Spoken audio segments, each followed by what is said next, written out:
We have retired General Tom McInerney. Thank you, Roger. And thank you to Accuracy and Media for setting up this press conference. And our personal thanks to all of you for being here. Now, Admiral Lyons and Wayne Simmons and Roger have, I think, encapsulated this very well. We are reasonable American citizens. We also happen to be retired Army, Navy, Air Force, CIA personnel that spent our entire careers in the service of this nation. We are troubled by what we see, and I would say the number one priority is the complicity of the media in the United States, the Fourth Estate, to ignore this problem that goes to the very core of our Constitution in which they are charged with. They have ignored a problem. Next, we had the deaths of 4 very brave and courageous Americans who gave their lives for this nation and frankly have been shunned aside, have been ignored. The media has ignored this problem basically. I would say that Fox News, of which I am a military analyst, has done a superb special in it. Brett Baer did it, and other publications. I think that the rest of the media has not put the emphasis to get the answers that were brought up by Admiral Lyons and Wayne Simmons and Roger Aronoff. There's some fundamental questions that are troubling in our life. Having been the Vice Commander-in-Chief of U.S. Air Forces Europe at the height of the Cold War, I can tell you on such an auspicious occasion as 9/11, we would have had airborne alert in the Mediterranean. We would have had Global Hawks that can fly 24 to 32 hours sitting over Libya, Benghazi, and Tripoli this whole time frame on 9/11. We had strategic warning. Ayman al-Zawahiri said 18 hours before this attack started at 21:43 or 21:42 hours that they should attack the Americans in Libya to avenge the death of al-Libi, his number 2 man, the previous June. So there were clear indications. What I now see is if someone deliberately did not want to be in a position to respond, this is the force structure that we would have had on 9/11. It is inconceivable to me that the finest military in the history of mankind would be so unprepared. This is a troubling question in our capabilities that we could have put there for instantaneous response, but it's almost like it was a setup. That's what's troubling. Our military is better than that. The Supreme Allied Commander in Europe, General Phil Breedlove, was at that time the commander of U.S. Air Forces Europe. He was never asked about Benghazi in his confirmation. I have great confidence in General Breedlove. He was my instructor pilot when he was a captain and I was Vice Commander-in-Chief. He's an immensely capable person. He knows better. We taught him better. The response teams on Sigonella and elsewhere did not show up. There's only one person in this nation that can say stand down in a situation like that, and that's the President of the United States. When you have CIA people, State Department people, and Department of Defense people. There's only one person that can say stand down, and he has not told us what he said. We have not seen the picture like we saw when Osama bin Laden was killed in the Situation Room.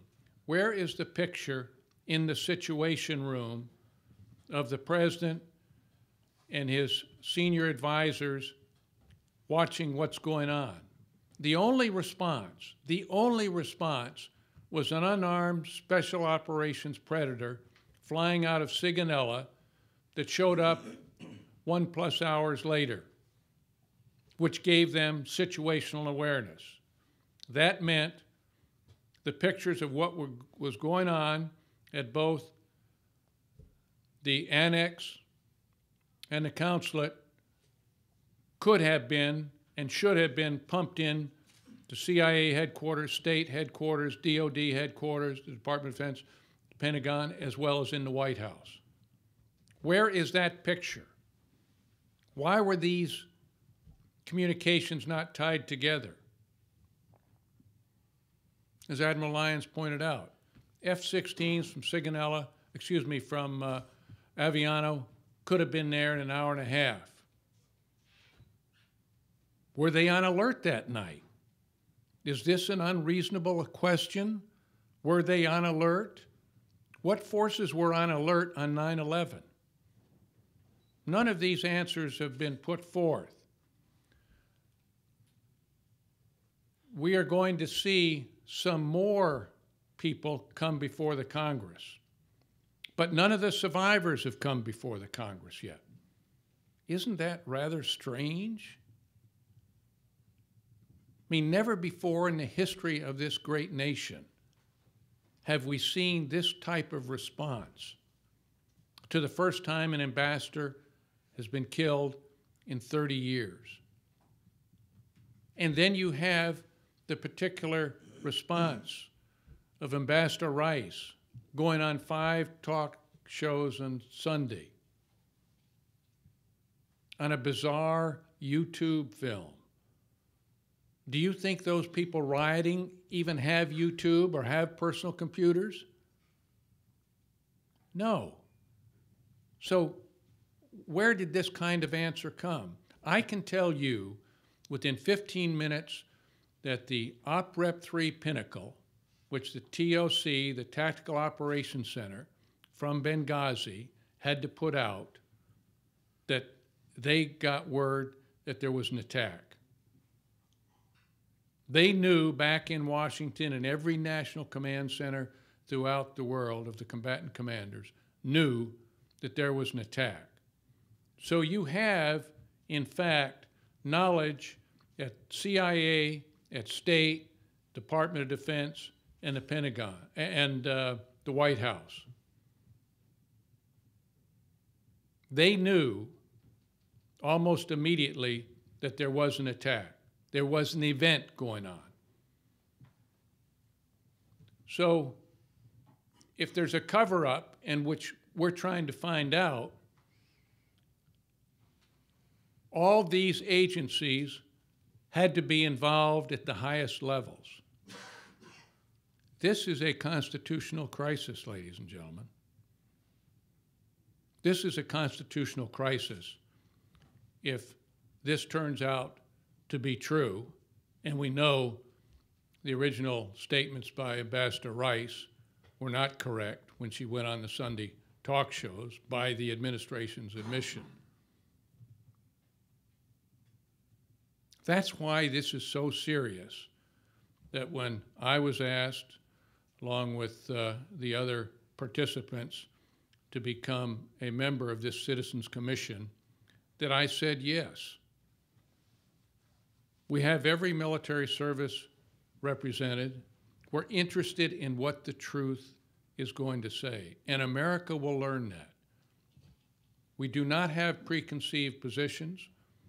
We have preconceived questions that trouble us in our previous command positions that would not have been acceptable to us.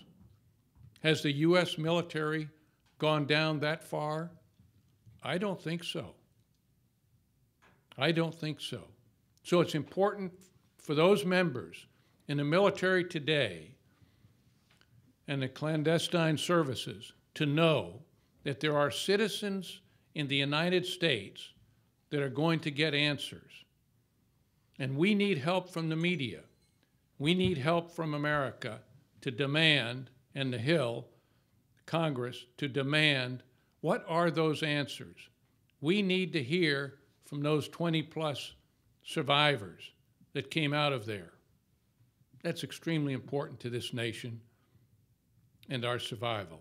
Because if we are corrupt, if there's a cancer within this society, it is going to spread. We do not intend to let that happen. Thanks very much, and we'll take your questions. God bless you.